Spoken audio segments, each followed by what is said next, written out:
Hi Aquarius, happy early birthday and welcome to January 2020. Do you like to drive? I like to drive. I like to drive especially when I'm stressed, and I like to get lost on purpose. I'm not sure if that's a contradiction in terms, I think it is. I like to wander, have no idea where I'm going, take left and right turns wherever I feel like it, and the first thing that I see that seems interesting, I'll stop.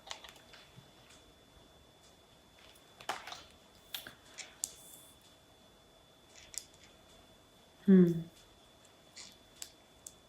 ever try to get somewhere on time and get lost? And you know now that you're driving in the wrong direction, but there's also no way off the road and no exit and no U-turn for a good 5 to 10 miles. So you have to purposefully drive in the wrong direction because you have no choice.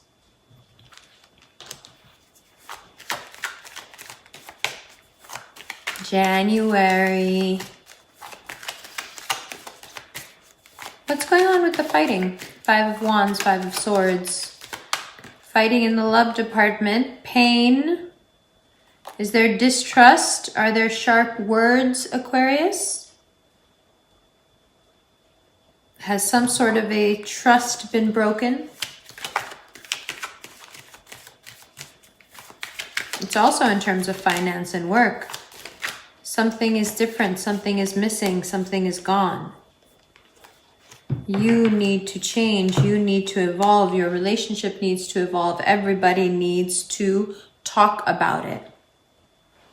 And no one is talking about it, but you're about to get started.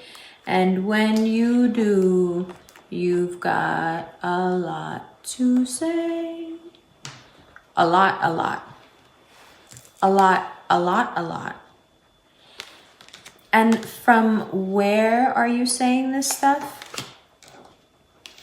From a position of really honestly feeling that you have been doing your utmost best in terms of whatever your interpersonal relationships are, but also in terms of work.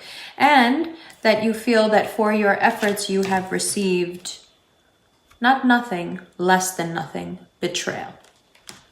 Doesn't have to be that a partner has cheated on you or something like that. It could just as easily be a partner that is checked out. Someone who just simply isn't there for you. And maybe doesn't inspire you to be there for them. Whatever it is, by the eclipse coming up on the 10th, you've got a pretty good idea of what you need to be talking to your significant other about, and what you need to be talking to your money and work people about. Now, say you're going the wrong way on this road with no exit for 5-10 miles, and you come across an illegal U-turn. Do you take it?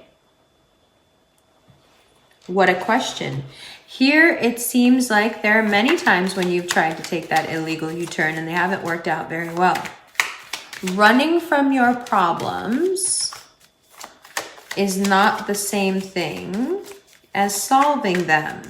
That seems like the most rudimentary thing to say to an adult, not to an Aquarius. What do you mean running away doesn't solve them?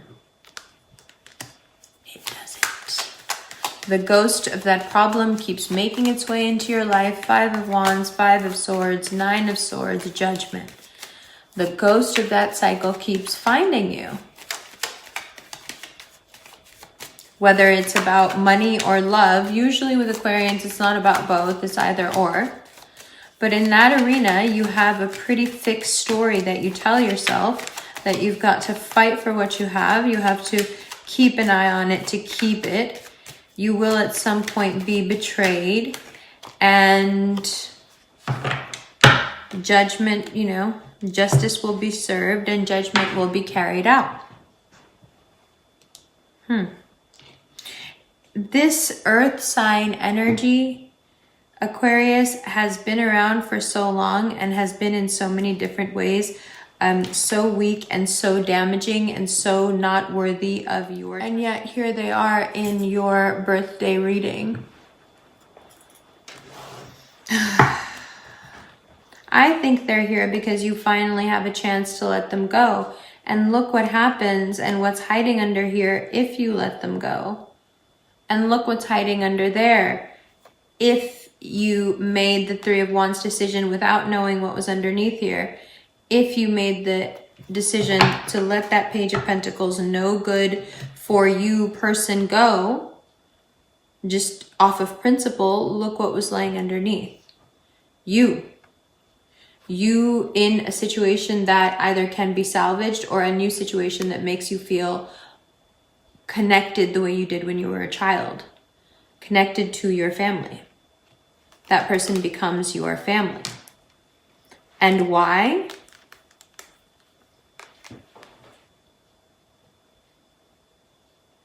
There's a bravery here in leaving the past behind. It requires guts. It requires, you know, the Three of Wands is someone who's like, I could probably stay where I am and find another wand and have 4 and hitch a tent and it'll be all good. Despite the fact that he almost has 4, he wants to go find the 4th one somewhere else. Somewhere far, far away. Somewhere far, far away. Something that will very quickly turn legitimate, official, whatever you want to call it.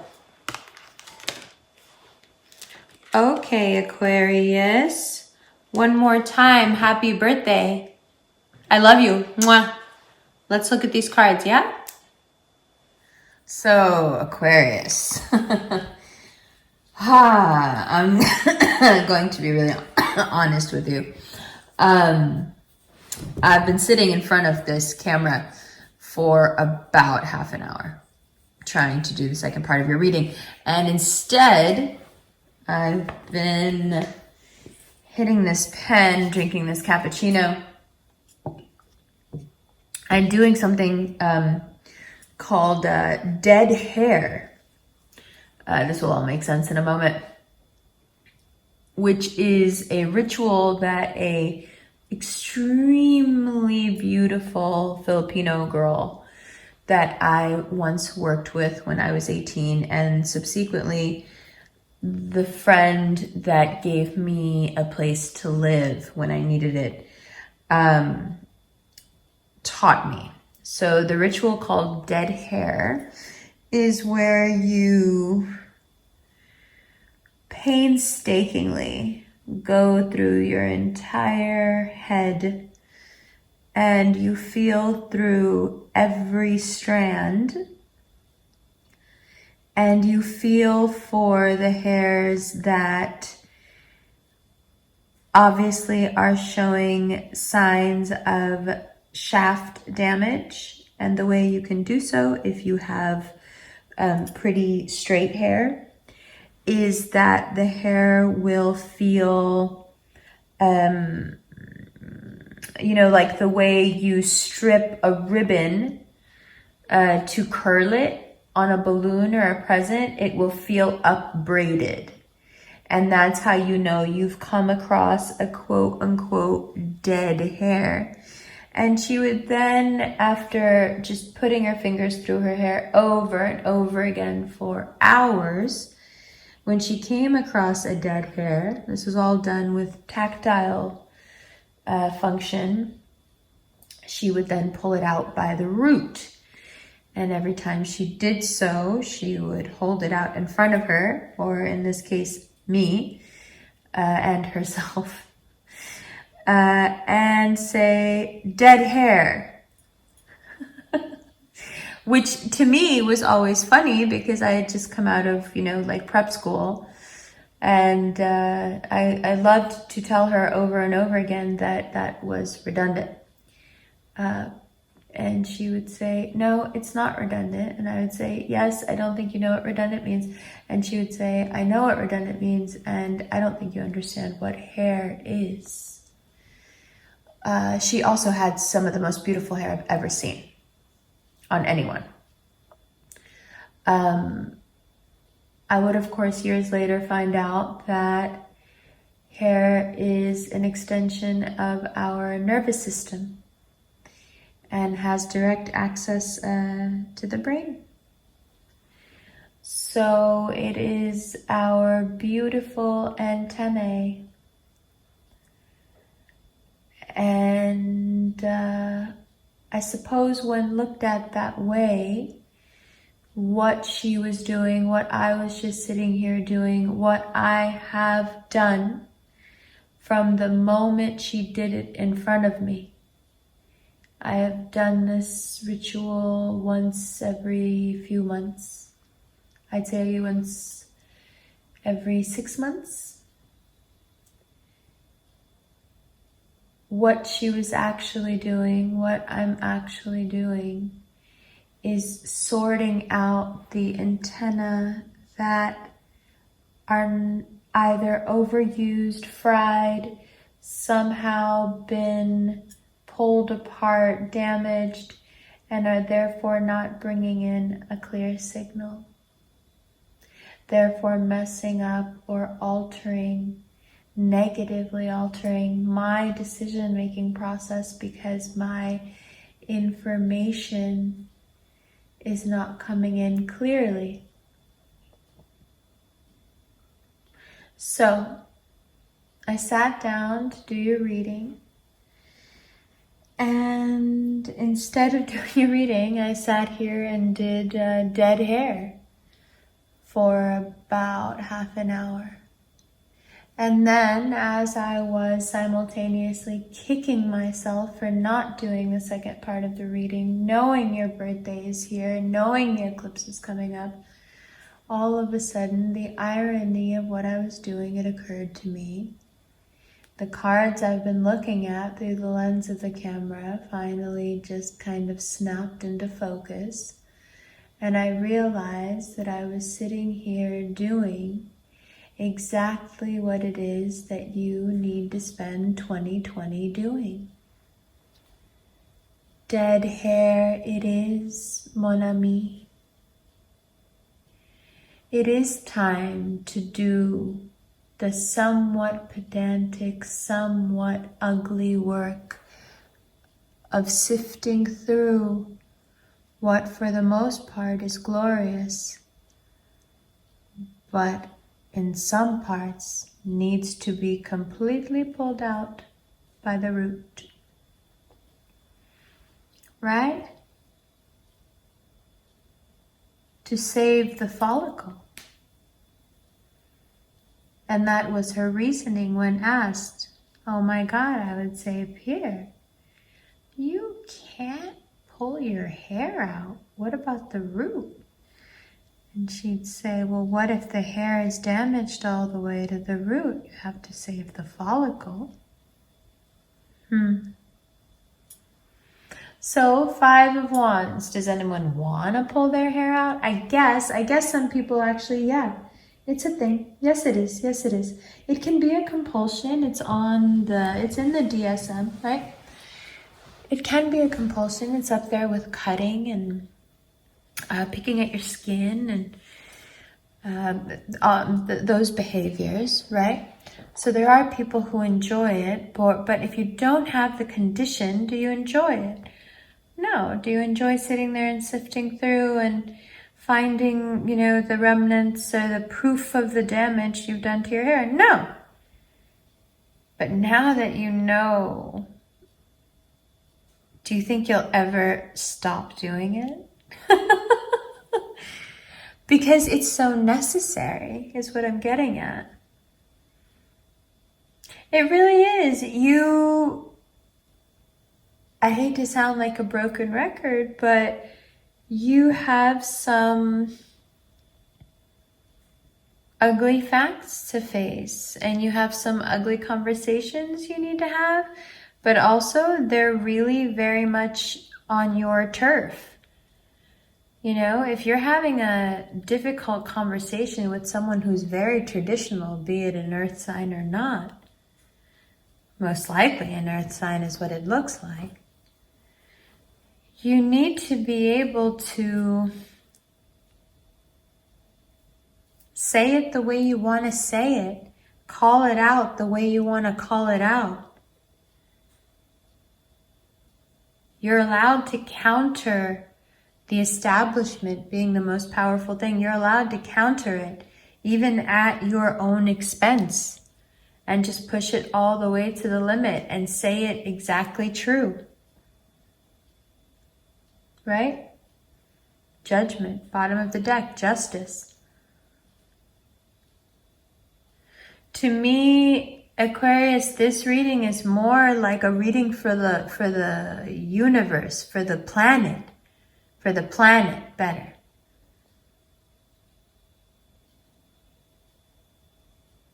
And that makes sense to me.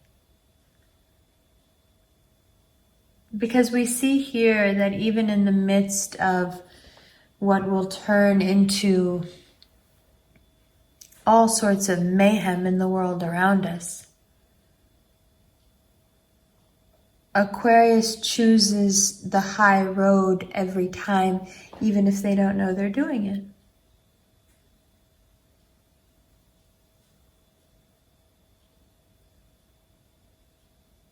So, if you feel like somebody is lying to you, it looks pretty obvious. The better question is, why do you insist on waiting for proof when your gut has been telling you the answer for a while? And if you still want to hear someone's watered down version of the truth, when your gut is telling you everything you need to know, speak a little bit on it and see what happens. As soon as you start talking about it, everything is going to come out. I think in a lot of ways, the universe is waiting for you to address things. Like, where is the dead hair in your life? Where do you not run your fingers through? We're trained to hide the damage, Get the smoothing products, hide it, color it, press it, iron it, blow dry it, pull it, curl it.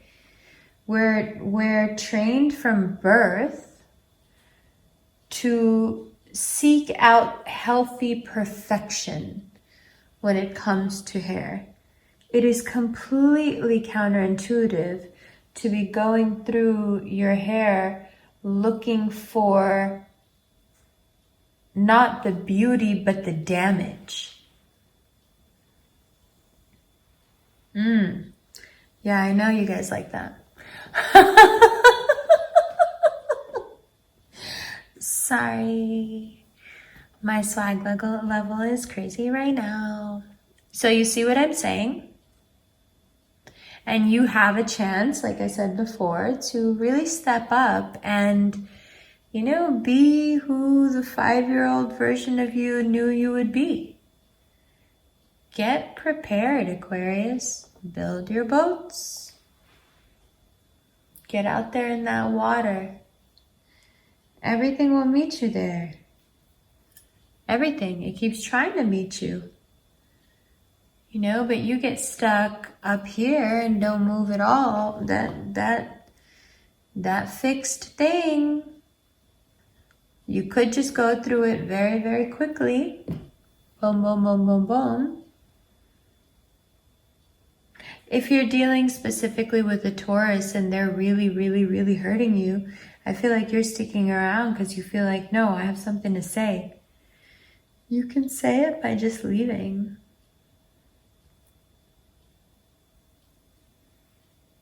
Page of Pentacles, 3 of Wands is someone that wants to grow up. But, I don't know, are they using you? Is it just convenient? I'm not sure. Let's look at the extended, okay? All right, Aquarius, happy early birthday, love you. Hi, Aquarius, welcome to your extended. Oh, boy. Man, so much changes so quickly when feelings are involved. It's only been about 15 minutes since I finished the general, and everything changed again.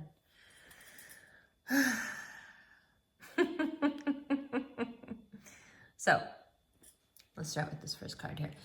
Now, the Five of Wands, it really is that dead hair thing, because you are justified.